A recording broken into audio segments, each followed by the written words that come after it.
নমস্কার বন্ধুরা, welcome back to my channel Champa রান্নাঘর। আজ আমি আপনাদের সঙ্গে ফুলকপি আর ডিম দিয়ে দুর্দান্ত স্বাদের রেসিপি শেয়ার করব। তার জন্য এখানে 4টে ডিম সিদ্ধ করে নিয়েছি ফুলকপি আর আলু।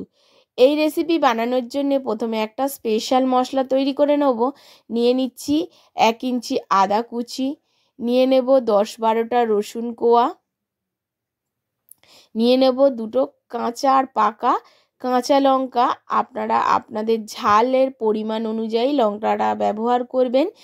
দিয়ে দেব এখানে গোটা জিরে হাফ চামচ, তার ঠিক ডবল আমি দিয়ে দিয়েছি 1.5 চামচ বা 2 চামচ গোটা ধনিয়া। সমস্ত মশলাগুলোকে একটু ভিজিয়ে রাখলাম। এখন একটা কড়া বসিয়ে দিয়েছি আর কড়ার মধ্যে দিয়ে দিয়েছি সর্ষের তেল আর তার মধ্যে দিয়ে দিয়েছি সামান্য একটু লবণ। এখন ডিমগুলোকে ভেজে নেব।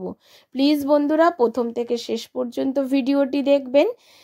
আমি কি পদ্ধতিতে কেমনভাবে এই ডিমের আর ফুলকপির রেসিপিটি রান্না করেছি অবশ্যই আপনারা বুঝতে পারবেন। আপনারা তো অনেক সময় মাছ দিয়ে ফুলকপির অনেক রেসিপি খেয়েছেন। এইভাবে একবার ফুলকপি আর ডিম দিয়ে এই রেসিপিটি বানিয়ে খেয়ে দেখবেন বন্ধুরা, মাছ মাংসের স্বাদকেও হার বানাবে। এখন ডিমটাকে একটু নাড়াচাড়া করে উপর দিয়ে দিচ্ছি, ডিমের উপর দিয়ে একটু দিয়ে দিলাম হলুদ। হলুদটা দিয়ে একটু লালচে করে ডিমগুলোকে ভেজে ফেলতে হবে। যখন লালচে রং ধরেছে ডিমের গায়ে তখন কিন্তু ডিমগুলোকে আমি তুলে নিচ্ছি। আর যে তেল আছে ওই তেলের মধ্যেই প্রথমে ডিমের আলুগুলোকে ভেজে নেব। আলুগুলোকে ঠিক এই রকম সাইজ করে কেটে নিয়েছি। এখানে আমি যেহেতু ছোট আলু ছিল সেজন্য এখানে 6 পিস মতো আলু আমি নিয়েছি। আপনারা বাড়িতে যে কজন সদস্য সেই হিসাবে আপনারা আপনাদের পরিমাণ অনুযায়ী আলুটা ব্যবহার করবেন। এবারে আলুটার মধ্যে আর কোনো রকম লবণ হলুদ দিইনি। আলুটাকে হালকা নাড়াচাড়া করে লালচে রং ধরিয়ে ভেজে নিয়েছি। এখন আলুগুলোকে তুলে নেব, কারণ আলুগুলো ভাজা আমার রেডি হয়ে গেছে। এখন দিয়ে দেবো এই তেলের মধ্যে ফুলকপিগুলো আমি এখানে ভেজে ব্যবহার করছি। আপনারা চাইলে আলু আর ফুলকপিটাকে সিদ্ধ করে তারপরে ভেজে নিতে পারেন। আমি এখানে কোনো রকম সেদ্ধ করিনি, কাঁচাই ভেজে নিয়েছি। এখন ফুলকপিগুলোকে তেলের মধ্যে দিয়ে অল্প লবণ হলুদ দিয়ে ভেজে নেব, কারণ লবণ আর হলুদ দিয়ে যদি ফুলকপিটা ভাজা যায় ফুলকপির ভিতরে কিন্তু বেশ সুন্দর একটা স্বাদ আসে বা সুন্দর লবণ আর হলুদটা ঢুকে যায়। সেজন্য একটু লবণ হলুদ দিয়ে ফুলকপিটাকে আমি ভেজে নেব।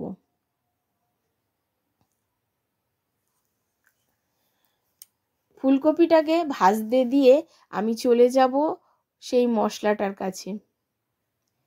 ফুলকপিটা এখানে ততক্ষণ মিডিয়াম ফ্লেমে ভাজা হোক, আর এদিকে চলে যাচ্ছি আমি শিলপাটায় সমস্ত মশলাগুলো নিয়ে শিলপাটাতে খুব মিহিভাবে বেটে নেব। আপনারা যদি আপনাদের পরিশ্রম বাঁচাতে চান অবশ্যই কিন্তু বন্ধুরা মিক্সির জারে করে নেবেন, তবে এইভাবে শিলপাটায় বেটে খেলে এর স্বাদ কিন্তু 4 গুণ বেড়ে যাবে। এবারে খুব ভালো করে মশলাটাকে শিলপাটাতে আমি একদম মিহি করে বেটে নিচ্ছি। প্লিজ বন্ধুরা আমার ভিডিওগুলো আপনাদের কেমন লাগছে অবশ্যই কমেন্টের মাধ্যমে জানাবেন। প্লিজ আমাকে সাপোর্ট করবেন, আমার এই পাশে থাকবেন। আমার এই ছোট্ট চ্যানেলে আপনাদের সাপোর্ট আর সাহায্যের খুবই প্রয়োজন।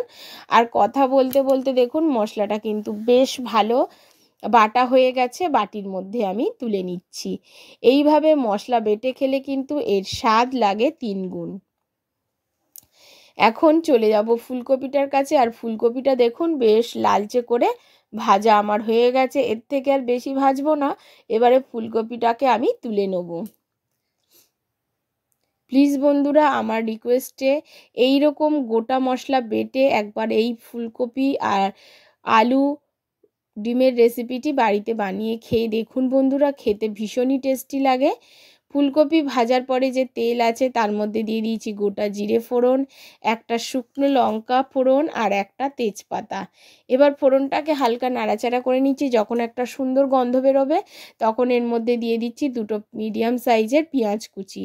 পেঁয়াজটা আমি কুচি করে নিয়েছি। এবার নাড়াচাড়া করে পেঁয়াজটাকে হালকা ভেজে নেব।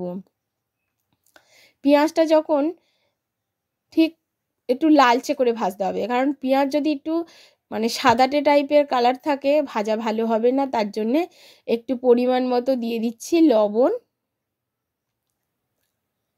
লবণটা দিয়ে আমি পেঁয়াজটাকে ভেজে নেব, তবেই কিন্তু পেঁয়াজটা তাড়াতাড়ি নরমও হয়ে যাবে আর লালচে করে ভাজাও হয়ে যাবে। পেঁয়াজটা লালচে করে ভাজা হয়ে যাওয়ার পরে পেঁয়াজের মধ্যে দিয়ে দিচ্ছি ডুমো ডুমো করে কেটে রাখা একটা টমেটো।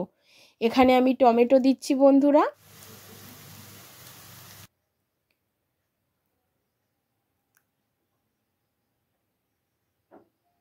টমেটোটাকে দিয়ে পেঁয়াজের সঙ্গে খুব ভালো করে ভাজতে হবে যাতে টমেটোটা তাড়াতাড়ি গলে যায়।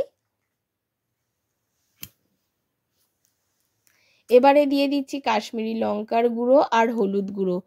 দুটো লঙ্কা আমি বেটে দিয়েছিলাম মশলার সঙ্গে, প্রচণ্ড ঝাল ছিল, তার জন্যে কিন্তু আমি এর মধ্যে আর লঙ্কা ব্যবহার করিনি, ঝাল লঙ্কার গুঁড়ো। আপনারা চাইলে আপনাদের পরিমাণ অনুযায়ী লঙ্কাটা ব্যবহার করতে পারেন। এবারে খুব ভালো করে এটাকে নাড়াচাড়া করে একটু কষিয়ে নিচ্ছি। কষিয়ে নেওয়ার পরে এর মধ্যে বাটা মশলাটা দিয়ে দেবো। বাটা মশলাটাকে দিয়েও খুব ভালো করে কষাতে হবে টমেটো আর পেঁয়াজের সঙ্গে। খুব ভালো করে মশলাটা কষানোর পরে এর মধ্যে আমি দিয়ে দেব আগে থেকে ভেজে রাখা ফুলকপি আর আলুটা।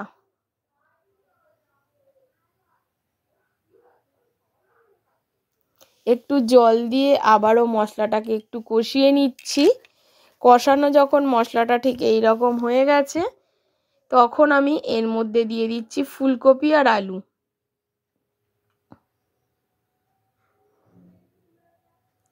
ফুলকপি আর আলুটাকে দিয়ে খুব ভালো করে মশলার সঙ্গে কষাতে হবে। যতক্ষণ না মশলা থেকে তেল ছাড়ে ততক্ষণ পর্যন্ত ফুলকপি আর আলুটাকে কষাবো। ফুলকপি আর আলু কষানোর পরে দেখুন ঠিক এই রকম তেল ছাড়তে শুরু করছে। যত ভালো করে কষাবেন এই সময় মশলার সাথে তরকারির স্বাদও হবে তত দ্বিগুণ। প্লিজ বন্ধুরা আমার এই ভিডিওটি ফলো করে অবশ্যই একবার বাড়িতে এইভাবে ফুলকপি আলু ডিমের রেসিপিটি বানিয়ে খেয়ে দেখবেন। তারপরে আমাকে কমেন্ট করে জানাবেন যে কেমন হয়েছিল। খুব ভালো করে দেখুন কষিয়ে নেওয়ার পরে এবারে এর মধ্যে দিয়ে দেবো পর্যাপ্ত পরিমাণের জল। যতটা ঝোল রাখবো সেই অনুযায়ী জলটা দিয়ে দিলাম। একটু গা মাখা ঝোল রাখবো, তো আমি 1 বাটি জল দিয়েছি, একটু মিশিয়ে দেখলাম জলটা কম হবে, আবারও 1 বাটি জল দিয়ে দিলাম। কারণ সমস্ত ফুলকপি আলুটা সেদ্ধ হবে, আবার একটু গা মাখা ঝোল থাকবে, সেই জন্য আরও একটু জল দিয়ে আমি 10 মিনিটের জন্য ঢেকে রেখেছিলাম। 10 মিনিট পর ঢাকাটা খুলে নিলাম। কতটা সুন্দর একটা কালার এসছে আর সমস্ত ফুলকপি আলু খুব সুন্দরভাবে সেদ্ধ হয়ে গেছে। এখন দিয়ে দেব ভেজে রাখা ডিমগুলোকে। ডিমটাকে দিয়ে হাই ফ্লেমে আমি গ্যাসের ফ্লেমটাকে দিয়ে ফুটতে দেবো।